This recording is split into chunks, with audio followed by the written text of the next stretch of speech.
Good evening. Before me, you've seen three speakers. Ramesh from India, Kathy from US, and Ross from Canada. I'm here to present the Philippines, but I'm from India. But I have been staying in the Philippines for the last 10 years, approximately. So 10 years back, Partho had asked me to go over to the Philippines to buy one of the BPO organizations, one of the pioneering BPO organizations. So I was part of that assignment, and after that I've stayed back to basically integrate that organization as part of HGS and make it grow. So I'm here with you to share the story of the first Indian-owned company to go to the Philippines and basically grow in that geography, taking care of clients from US and now from Canada and from UK. Pushkar Mishra, that's my name, and I've been with HGS from day one. I've been part of the core group which actually formed the organization. So in 2003, as I mentioned, we went to the Philippines when Philippines was a very small market. There were total just around 30,000 people working in the BPO industry. And we are the first company of Indian origin who went to the Philippines and looking for the acquisition in that market. And we were lucky, we were fortunate that there was a company for sale called C-Cube, which was the pioneering BPO of the Philippines. It was established in 1994 by the largest industrial group of the Philippines, and they were treating it as a non-core business and wanted to sell it. So we were actually fortunate to get the opportunity to buy that company. And so we became not only the first BPO of the Philippines, we became the first Indian and the first global BPO in the Philippines. And from that time, it was when we bought it was one center with 500 people. Now we have 5 centers with 4,500 employees. We are putting up 5,600. We have put up 5,600 seats, and one of the centers is just under for commissioning right now. So we'll be adding more employees in the next couple of months. So we have around 18 well-known brands. These are all marquee brands. Some of them came with the acquisition. Some of them we added after we bought the company. And most of them we have excellent kind of the partnerships with these brands, and they have grown over time. The management team, again, as opposed to many of the entrants in the Philippines market who actually bought teams over from their respective countries, we actually acquired the management team, which was the part of the pioneering group which had established the business in Philippines. So our management team is highly sort of tenured, and we have been adding, of course, more and more people, but the core group which started the organization is still with us. First BPO in the Philippines, we have a penchant for quality certifications.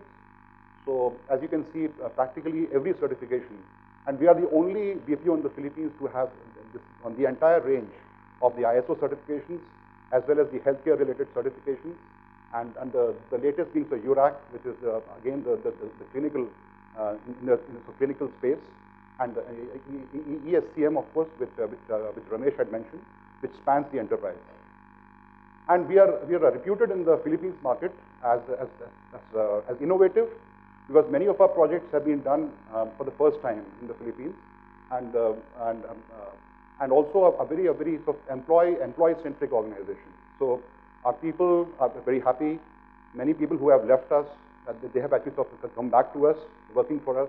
So we are sort of reputed to be a very sort of the employee-centric organization. And that results, of course, you all aware that the employee attrition rate is one of the challenges of the industry. So we have one of the lowest attrition rates in the industry. Domain expertise, as I mentioned, that we have around 18 clients right now, and all these are mostly our Fortune 100 or Fortune 500 clients. And the sectors that we service, our biggest sector is healthcare, as is true of HGS Global, I mean of India.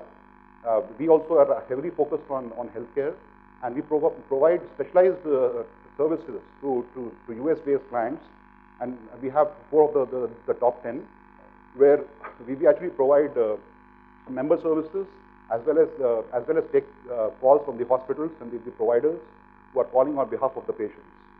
So this is a specialized services, and this has been enabled because of the availability of the talent in the Philippines. A huge pool of nursing talent is actually available, medical talent, who are actually happy to work for the BPO, and they have the knowledge of the medical field and also excellent communication skills. And then we have financial services. We do, this is one of our the oldest clients in the credit card space, which is the #1 credit card issuer in the world. And we have been consistently ranked as #1 and fared better than their own sites back on states. We do a lot of work in sort of telecom as well for both US and the Canadian market, and we actually sort of growing that vertical aggressively, and also in the consumer space. So we have 4 or 5 very well-known brands in the consumer space for whom we do sort of customer service as well as for technical support. Languages, it's mostly English, but we do support in a sort of limited way the European languages as well as the Asian languages. But there is an increasing demand for the Asian languages like Chinese, Mandarin, Cantonese, etc. So we are trying to sort of develop that capability in the Philippines itself. As far as the mix is concerned between voice and non-voice, it started off as all voice actually, because the Philippines is known for the voice capabilities, especially for the North American market. But now we have a fair mix of around 73% voice and 27% non-voice. But again, non-voice is basically a support to the customer service piece. So it's a way of customer contact. It could be email and chat, or it could be sort of database maintenance, or it could be video analysis. So we do some video analysis also, which is very innovative, and nobody else has been doing it in that market. We as a matter of policy, we have not looked at sort of telesales, etc. The outbound piece, which mostly performance based, and the margins are low.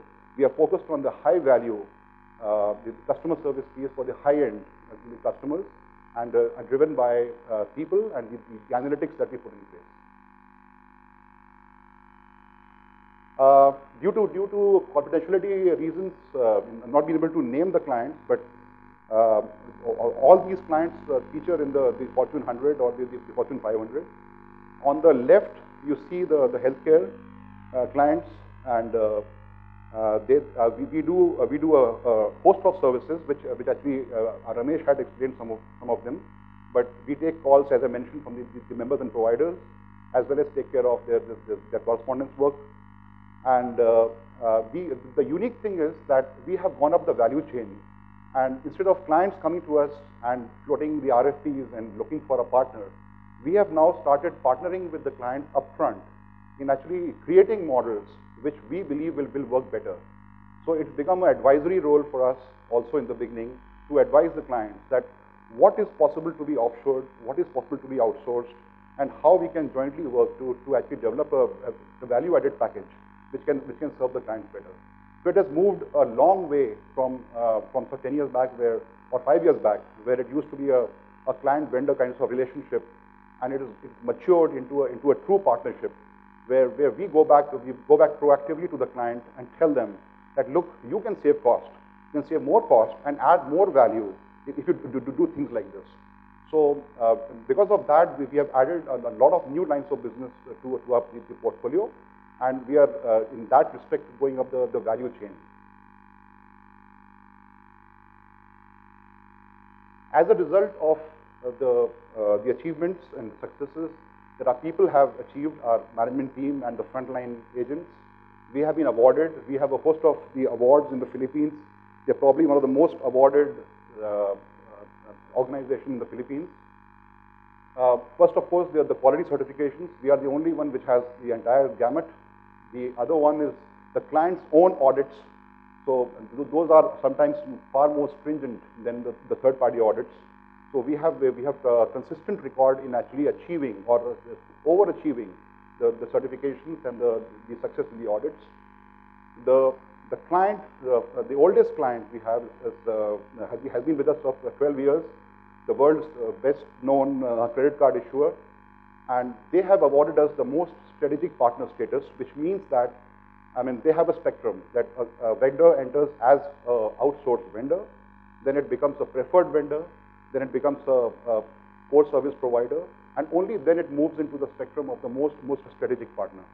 So they have 35 partners worldwide. We are the only one who has achieved the status of the most strategic partner. So that means that we virtually become a part of the client's organization. And the beauty is that when our agents are asked, who do you work for? So though we pay the salary, but they sort of identify themselves with a brand. They say that it's, you know, whichever account they're working for, they feel that they're part of that organization. So that's the success that that the people identify themselves so well, and it becomes part of the culture to basically, I mean, if a person is calling from the US, he or she should not get a different feeling whether the call goes to US or goes to the Philippines or comes to India. Yes. Innovation is something which is in our genes in Philippines and in India, of course, but we have been awarded as the most innovative center for the video project, because nobody was doing video in the Philippines. And we are the only one right now, to my knowledge, which is doing videos and of a very complex nature. They're looking at videos taken from the commercial vehicles of the cars and actually analyzing those videos and giving a feedback to the owner of the vehicle, actually what went wrong with the driving experience. So it's a risk behavior, that's a kind of analysis which is being done for the first time, and the client has been awarded as the best venture capital funded client in the US for that. And for the customer satisfaction, we have a challenge called Every Customer Has an Opinion. So it's a survey, and for one of the most difficult healthcare clients, and we have been winning this for the last 3 years in a row. And for the customer service for laptops, again, our client has won the best customer service for laptops, and beating leading providers like Apple. So this is for AGS. I mean, just to give a quick snapshot of the Philippines. The Philippines is growing as in the current year at around 18%. So Philippines, after the US was hit with the recession, it was a sort of boon for the Philippines because the business really boomed over there. So the question was not how much can I get from the client. The question was how much can you sort of deliver. So to get the right talent, because we are not in the commodity kind of space, we are in the highly specialized sector. So we have to get the right amount of the right sort of talent for that work. So our challenge right now is to how to cultivate more and more people to do the work that we have to do. And our clients are telling us that we can give you as much work as you can sort of deliver, but we have to maintain those standards of quality. So Philippines has been growing at 18%. It's expected to grow in the same range between 15 and 18.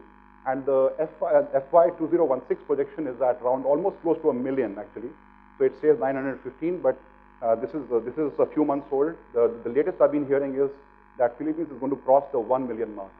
So here again, all of you may have heard there's a healthy competition between India and Philippines, but what we believe that we should be present in all those markets which are growing. So instead of a competition, it becomes a symbiotic kind of relationship. And we leave to the client to put the business wherever they want. They want to put the business in India or Philippines or onshore. As Partho mentioned, we are looking at sort of right shoring solutions. Just a quick snapshot of the trends. On the left, it says that customer service continues to be the #1 segment, but it is changing. So even from last year to this year, there has been a shrinkage in customer service and increase in F&A and in tech support and sales.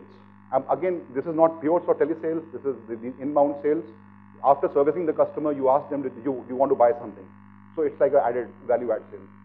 And geographical market, UK used to be the #2 market after US, but now it's shrunk. And Australia is actually sort of gaining prominence. And of course, Canada now, because now through our partnership with AGS Canada, we have been getting a lot of good business from Canada as well. And as far as the verticals are concerned, telecom I mean, telecom companies have been outsourcing for years, I mean, for dozens of years. So that still continues to be the biggest vertical. But BFSI, financial services, is gaining strength. And we are present in that, and we are very firmly positioned to actually leverage the opportunities in that sector. So next wave of growth, voice BPO, non-voice BPO. So Philippines is well positioned in both, and SGS Philippines is part of the core group for the industry, which actually reaches out to the various markets looking for business. So we are government supported. We are part of the platform which reaches out to all the road shows in US as well as Europe, Australia, etc. Selling the Philippines. So voice has been the basis, but now non-voice is of gaining strength, and Philippines is well positioned in both. And again, this is not a loss to India, because I think the overall pie is growing. So with players like us who are in both the markets, so we are well positioned to enter, and we were the first ones, so we have a certain kind of early mover advantages. And the opportunities are there across verticals. As I mentioned, certain verticals which are not that big are growing, and also across geographies. This has been a very interesting question which a lot of people have been asking since I went to the Philippines, and since I had exposure to both India and Philippines, that what is it, how do you measure, how do the two sort of stack up? And certain newspapers went overboard saying that Philippines has become #1 in voice, etc., which is true, but then again, since of the sheer size of the Indian market, Philippines in no way can actually reach that level, but the rate of growth is good. And the industry size, I mentioned 770,000 in Philippines compared to almost 3 million in India. And annual revenues are roughly half of India. India is at 25 billion and Philippines at 13. Percentage of voice is very high in the Philippines. Again, we are trying to get more non-voice work into the Philippines, and companies like Accenture have actually focused a big way on that. So we are also growing our non-voice portfolio to complement the Indian market. Of course, in terms of the population and college grads and so literacy rate, these stats are well known. You can find them online. But the key message here is Philippines is more expensive than India in terms of cost of operation. That's a well-known fact. And price points are also a little higher. Salaries are a little higher. The cost of living is a little higher. Of course, in a benchmark to benchmark scenario, I mean, in a comparable situation. So, but the pricing that clients are willing to pay is also higher. So we are sort of able to maintain the margins in Philippines. Okay, so again, this shows that this is from the Everest analysis that the cost factor, and the same message here that compared with the US and the other markets, I think it's a well-known fact now that there is no other emerging market in the world which can challenge India and Philippines. So that's the message here in terms of cost, in terms of government support, in terms of the climate of growth. These are the two markets which are fairly well established. And again, in terms of risk, they've looked at various factors. That will the talent supply continue? How vulnerable it is to the weather factors, the climate factors, because we have been hearing of storms and the earthquakes, etc.